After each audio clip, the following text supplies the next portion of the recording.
Magandang umaga po mga kapatid ko kay Kristo.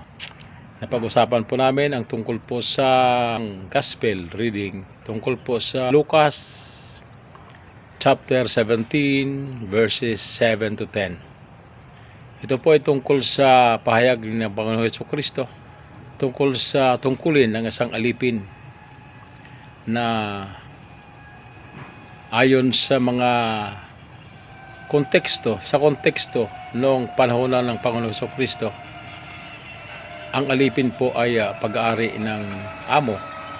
Buhay, kamatayan, kilos at tungkulin mula po sa amo. Sila po ang buhay at sila po ang ikinabubuhay ng alipin. Minsan nga kasama na rin po ang buong pamilya ay alipin ang turing nila. Pag-aari sila ng amo. Ano mang iutos, ano man ang dapat gawin, ginagawa nila yon na walang bayad dahil sila ay pag-aari ng isang amo. Ito po ay nabago noong kapanahonan na po ng 1863 noong nilagdaan po ni US President Abraham Lincoln ang isang batas na nag-emancipate sa slavery. Kaya mula po noon, wala na pong alipin. Mula po noon, ang mga katulong sa bahay ay ginawa na pong kasambahay at may bayad. Ang lahat ng kilos, lahat ng pinagagawa, may bayad. Hanggang sa kasulukuyan, ang mga kasambahay, hindi lamang po sa may bayad, may bonus pa at mayroon pa silang SSS. At mayroon minimum wage. Hindi dapat bumaba sa minimum wage. Dahil hindi po sila mga alipin.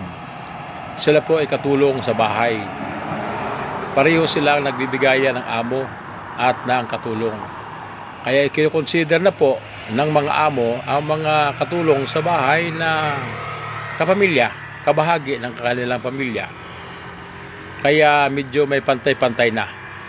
Ito pong kalakaran sa kasulukuyan ay ang ating na-enjoy siguro marahil sa kagustuhan ng banal na espiritu na mabago ang pananaw sa mga tao ng ating kabiasnan tungkol po sa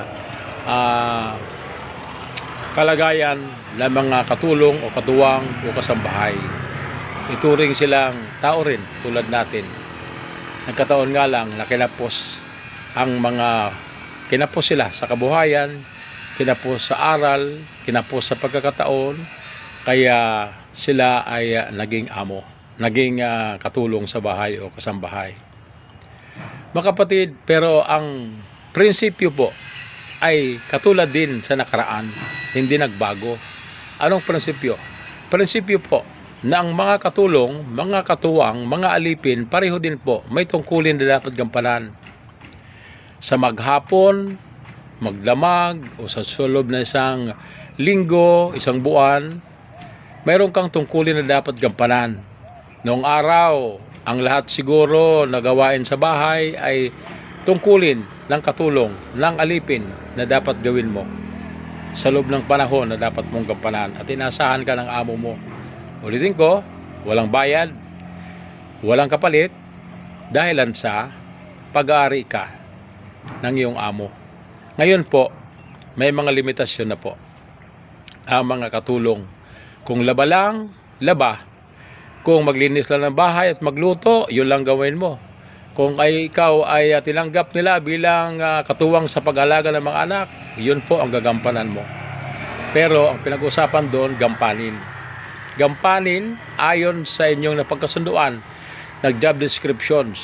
Pero ngayon, tumatanggap ka na ng sahod ayon doon sa gampanin na inaasahan sa iyo at gampanin na alam mo na dapat mong gawin bilang kasambahay o bilang empleyado ng gobyerno. Mayroon kang job description sa nakalaan sa iyo na yun lamang ang dapat mong gawin at tatanggap ka ng karapatang sahod ayon sa pinag-uusapan. Kung may increases ayon sa batas, maaari kang tumanggap na increases. Pero hindi matitinag yung iyong sahod kung magkano ang base wage mo, tatanggapin mo.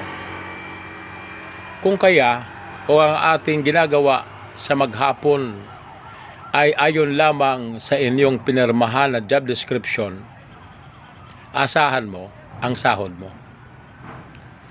Pero huwag ka mag-isip na baka mabigyan ka ng bonus, mabigyan ka ng papuri, mabigyan ka ng pasasalamat dahil ginampanan mo lang ang trabaho mo ayon sa dapat mong gawin.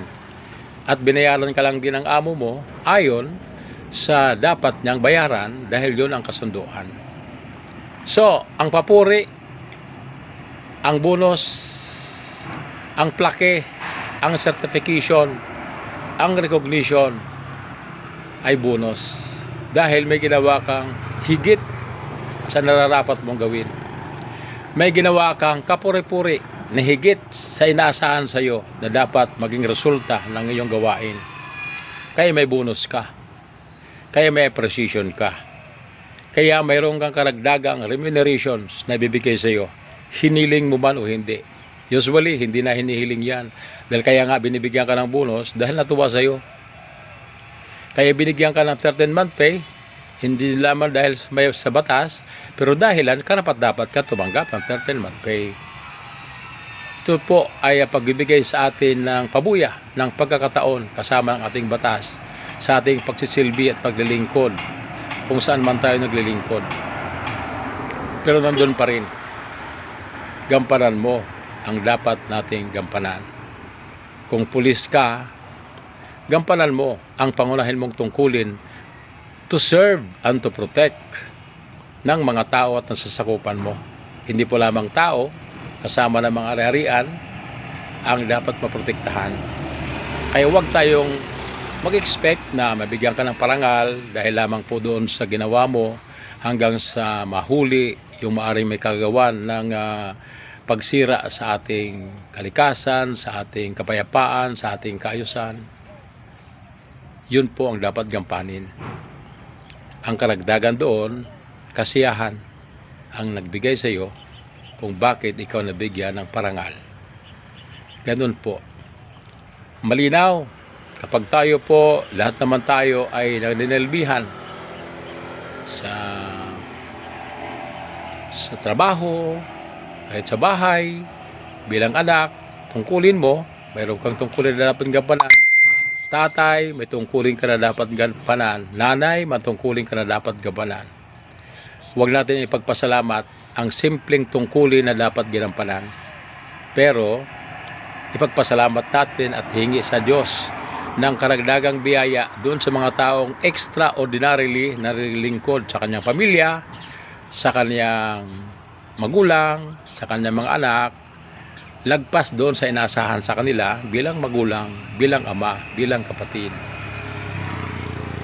Kaya, at the end of the day, sasabihin natin, ginawa ko lang ang dapat kong gawin ayon sa nalalaman kong tungkulin ko na dapat gawin sa ilalim ng aming kontrata, sa ilalim ng aking tungkulin bilang ama, magulang, kapatid, at ang karagdagan doon na benepisyo na makukuha natin kung sakaling may nagawa tayong extraordinary na mga accomplishment,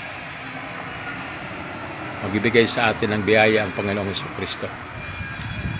Ang huli po na ating makukuhang aral na pwede nating pagnilayan ang patuloy at palaging magpapakumbaba sa amo natin. Trabaho lang ito at mas mabuti nga sana kung hindi dahil sa sahod kaya tayo nagtatrabaho.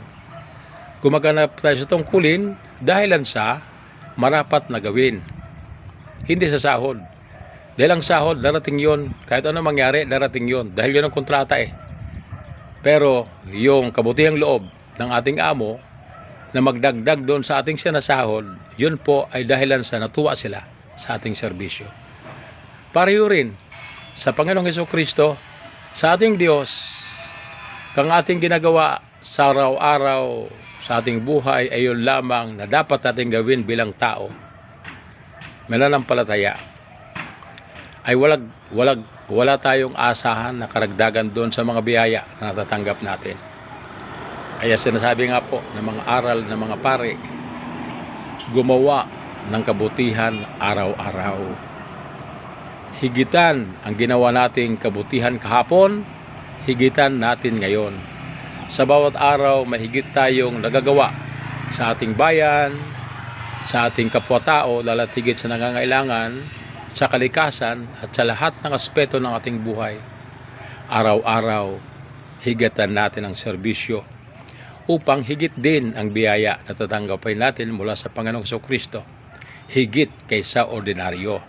Dahil meron tayong extraordinaryo na ginawa, patong karagdagan doon sa ating dapat gawin bilang mamamayan, bilang tao, bilang kapatid ni Kristo, bilang kasama sa bayan ng Diyos, bilang binyagan at kumpiladong Kristiyano sa ilalim ng ating pananampalatayang Katoliko. Maraming salamat po.